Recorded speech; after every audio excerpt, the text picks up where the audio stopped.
السلام علیکم دوستو آج میں اس ویڈیو کے ذریعے آپ لوگوں کے سامنے اس لیے حاضر ہوا ہوں کہ ابھی حال فی الحال میں ہم لوگوں کے سامنے اور آپ لوگوں کے سامنے بھی کچھ ایسی افواہیں، ایسی خبریں آئیں کہ جس میں یہ کہا گیا، یہ بتایا گیا کہ ڈاکٹر ایس ٹی حسن مراد آباد کے جو سانسد ہیں وہ مراد آباد والوں کی کوئی مدد نہیں کر رہے ہیں، کسی کو راشن نہیں دے رہے ہیں، پھاٹک بند ہے۔ بڑا ایک ڈرامہ کھیل کر کے پوری ایک ڈاکیومنٹری بنائی گئی ہے، اور آخر میں اس ویڈیو کے ایک نیتا جو خود ساختہ بہت بڑے نیتا ہیں، جن کو کوئی بڑا نیتا مانتا نہیں ہے، انہوں نے آخر میں اس نیتا کا ایک چھوٹا سا بائٹ اس میں لگایا گیا ہے، جس میں وہ ڈاکٹر ایس ٹی حسن صاحب کے لیے کہہ رہے ہیں کہ صاحب ان کو مدد کرنی چاہیے، کرسی پہ بیٹھے ہوئے ہیں۔ اور انہوں نے آخر میں یہ بھی کہا کہ میں اپنی ٹیم کو بھیجوں گا۔ وہ ٹیم کہاں ہے ہم نے آج تک نہیں دیکھی۔ مراد آباد میں نے اس نیتا کی ٹیم کو گھومتے ہوئے اور مدد کرتے ہوئے نہیں دیکھا۔ وہ بات خیر ایک الگ مسئلہ ہے، لیکن جو بات کرنی ہے وہ بات یہ ہے کہ بھائی مراد آباد میں اس وقت افواہوں کا اور پڑیوں، جو ہم مراد آبادی زبان میں کہتے ہیں کہ پڑیوں کا دور گرم ہے۔ ہر طریقے کی پڑیاں چھوڑی جا رہی ہے کہ صاحب کچھ پڑیاں ایسی آتی ہیں کہ فلاں محلے کے اندر اتنے کورونا کے پیشنٹ نکل آئے، کچھ پڑیاں ایسی بھی آتی ہیں کہ صاحب فلاں آدمی کو پولیس نے مارا، یا جو بھی ایکس وائی زیڈ ہوتا ہے۔ تو ایسی ہی ایک پڑیا بنائی گئی ابھی 12 تاریخ کو، اور اس کے بعد وہ پڑیا جو تھی ویڈیو کے مادھیم سے سارے سوشل میڈیا کے اوپر وائرل کی گئی، جس کا شیرشک تھا کہ لاپتہ سانسد۔ تو میں ان سے کہنا چاہتا ہوں کہ وہ لوگ جو اس طریقے کی حرکتیں کر رہے ہیں وہ اپنے گریبان میں بھی جھانک کے دیکھیں۔ کیا پیسے کے لیے ایمان کو گروی رکھنا کہاں تک جائز ہے؟ میرے بھائی رمضان چل رہے ہیں، تم بھی مسلمان ہو، کم سے کم اسی بات کا خیال کر لو کہ رمضانوں میں تو جھوٹ مت پھیلاؤ۔ دوسری بات میں یہ کہنا چاہوں گا کہ دوستو آپ نے دیکھا ہوگا کہ بار بار ایک شخص دلی میں بیٹھ کر، جو کہ اب پرتاپ گڑھ میں بھی نہیں رہتا، پرتاپ گڑھ میں کیوں نہیں رہتا وہ بھی بتاؤں گا میں آپ کو، کیا وجہ ہے کہ وہ پرتاپ گڑھ میں اب نہیں رہتے۔ دلی میں بیٹھ کر ایک آفس میں، اے سی کمرے کا آفس ہے، اور ٹیبل کے اوپر ہاتھ رکھ کے بہت پیار سے، محبت سے مراد آباد والوں کے لیے باتیں کرتے ہیں۔ کبھی ہم نے پرتاپ گڑھ کے لیے ایسی باتیں کرتی ہوئی نہیں دیکھی انہیں۔ کیا پرتاپ گڑھ میں انسان نہیں رہتے؟ کیا پرتاپ گڑھ میں لوگ نہیں رہتے؟ ان کی اتنی فکر کیوں نہیں؟ ہر ایک شخص کو اپنی وطن سے، اپنی مٹی سے محبت ہوتی ہے۔ مجھے بڑی حیرت ہے کہ انہیں اپنی مٹی سے زیادہ دوسروں کی فکر، دوسری مٹی کی زیادہ فکر ہے۔ خیر ہے، اچھی بات ہے۔ تو وہ ٹیبل پہ ہاتھ مار کے اور اپنا کہتے ہیں کہ صاحب وہاں پر مراد آباد میں یہ ہو رہا ہے، ایسا نہیں ہونا چاہیے، ویسا نہیں ہونا چاہیے، اور میں اپنی ٹیم کو بھیج کر کے مدد کراؤں گا، جو کہ ٹیم ہوا میں ہے۔ ہم نے آج تک وہ ٹیم زمین پہ نہیں دیکھی، شاید بادلوں میں اڑتی پھرتی ہے، اللہ بہتر جانتا ہوگا۔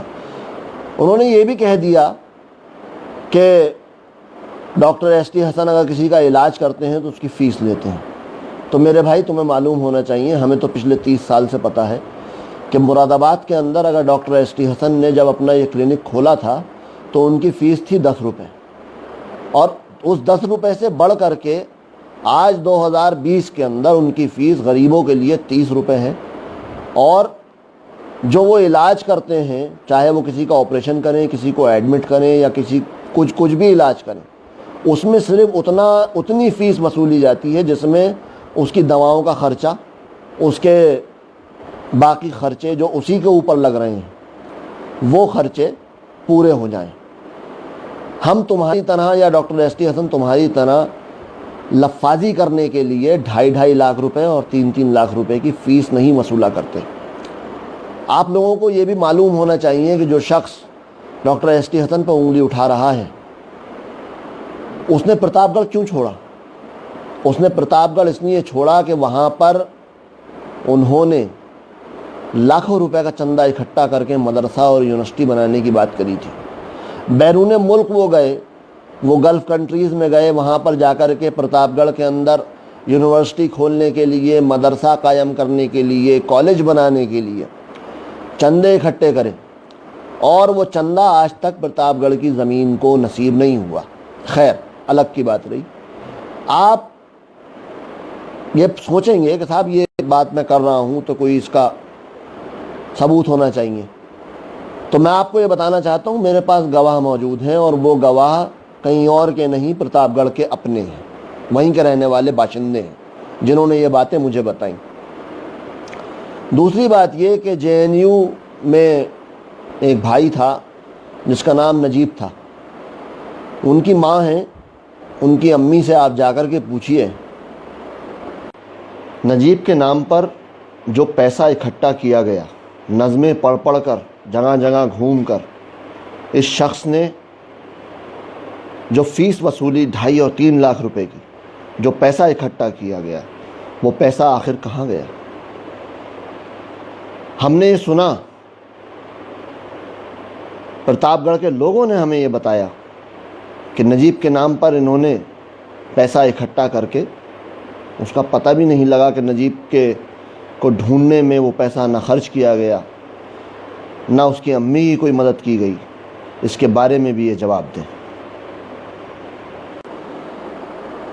مسلمانوں کی لاشوں پر سیاسی روٹیاں سیک کر کے 2.5 اور 3 اور 4 لاکھ کی فیس وصولنے والے لوگ اگر ایک 30 روپے کی فیس لینے والے ڈاکٹر پہ انگلی اٹھاتے ہیں تو ان کو شرم آنی چاہیے۔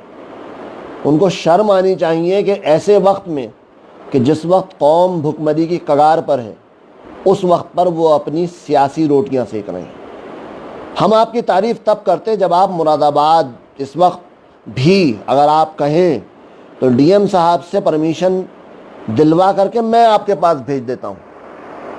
آپ نے جو چندہ اکٹھا کیا ہے قوم کے نام پر، اس چندے میں سے اس کا 10% آپ پرمیشن لیجئے اور اس کا راشن لے کر کے مراد آباد تشریف لائیے، اور مراد آباد میں آنے کے بعد آپ راشن بانٹیے، میرے گھر سے بانٹیے، کہیں سے ہی بانٹیے، آپ کو رہنے کی، کیونکہ مجھے جہاں تک پتہ ہے آپ کے پاس یہاں پر کوئی ٹھکانہ نہیں ہے، آپ نے جو گھر خریدا تھا وہ بھی آپ بیچ چکے ہیں، کیونکہ ہمارے یہاں مراد آباد میں یہی ہوتا ہے کہ جو بھی باہر سے آتا ہے گھر خریدتا ہے، ہماری بھولی بھالی مراد آباد کی جو عوام ہے اس کو یہ خواب دکھاتا ہے کہ میں تو اب تمہارے بیچ میں آ گیا ہوں، تمہارے ساتھ رہنے آیا ہوں، یہیں رہوں گا، یہیں مروں گا، اسی مٹی میں دفن ہوں گا۔ یہ بھی آپ کے بھی الفاظ تھے۔ تو وہ گھر اگر آپ کے پاس نہ ہو، آپ میرے گھر پہ آئیے، 3 کمروں کا میرا گھر ہے، میرا مکان ہے، ایک کمرہ آپ لے لیجئے گا، وہاں پر رہیے گا، وہیں سے اپنے سارے کام کیجئے، کم سے کم مراد آباد کے عوام کو فیض پہنچے گا۔ ہماری آپ سے کوئی ذاتی دشمنی نہیں ہے، مگر آپ سے اتنا کہنا چاہوں گا کہ رمضان کا مہینہ چل رہا ہے، اس میں جھوٹ سے خدا کے واسطے پرہیز کیجیے، اور جھوٹ سے پرہیز کرنے کے لیے اس لیے کہہ رہا ہوں کہ اگر آپ کو کچھ سچ آپ کے پاس ہے تو آپ سچ دکھائیے نا۔ میں مراد آباد کے لوگوں سے کہنا چاہوں گا کہ بیتے دنوں آپ نے مراد آباد میں ڈاکٹر ST صاحب کا جو سوشل میڈیا کا اکاؤنٹ ہے اس پر بہت سارے فوٹوز دیکھے ہوں گے۔ ڈاکٹر ST صاحب نواب پورے بھی گئے، جب وہاں پر وہ پتھر بازی کی گھٹنا ہوئی اس کے بعد وہ نواب پورے بھی گئے، انہوں نے جگہ جگہ کھانا بھی بٹوایا، راشن بھی بٹوایا، علاج بھی ہو رہا ہے۔ میں خود، میرے بھی فوٹو آپ نے دیکھے ہوں گے، میں خود کئی جگہ پہ گیا جہاں پہ میں نے اپنے ہاتھوں سے راشن بانٹا۔ عالم یہ ہے، آپ کرولے پہ جائیے، جینتی پور کے لوگوں سے پوچھئے گا، ہم نے کھیتوں جا کر کے جنگلوں میں جو مکان بنے ہوئے تھے جن کے پاس 2 3 دن سے فاقے تھے، ہم نے وہاں تک پہ کھانا پہنچایا۔ ان کی عزت رکھنے کے لیے میں ہر کسی کا فوٹو آپ کے کہنے پر، پرتاپ گڑھ والوں کے کہنے پر، ان کی عزت سے میں کھلواڑ نہیں کر سکتا۔ ڈاکٹر ST حسن ان کی عزت سے کھلواڑ نہیں کر سکتے۔ آپ یہ چاہتے ہیں کہ جو کچھ بھی کیا جائے وہ آپ کو دکھایا جائے آپ ہوتے کون ہیں۔ آپ ہندوستان کے راشٹرپتی ہیں، پردھان منتری ہیں، کون ہیں بھائی؟ تم ہو کون؟ خدائی فوجدار ہو؟ ہمیں ان کی عزت کی زیادہ فکر ہے۔ ہمیں اس بات کی فکر ہے کہ اللہ تعالیٰ جو قرآن میں یہ فرماتا ہے کہ ایک ہاتھ سے 2 تو دوسرے ہاتھ کو پتہ نہ چلے، ہم زیادہ سے زیادہ اس پر عمل کر سکیں۔ حالانکہ ابھی تک جتنے بھی فوٹوز اور ویڈیوز ڈالے گئے ڈاکٹر صاحب کا راشن بانٹتے ہوئے یا علاج کرتے ہوئے یا کچھ بھی کرتے ہوئے، وہ آپ کی جو اس طریقے کی حرکتیں ہیں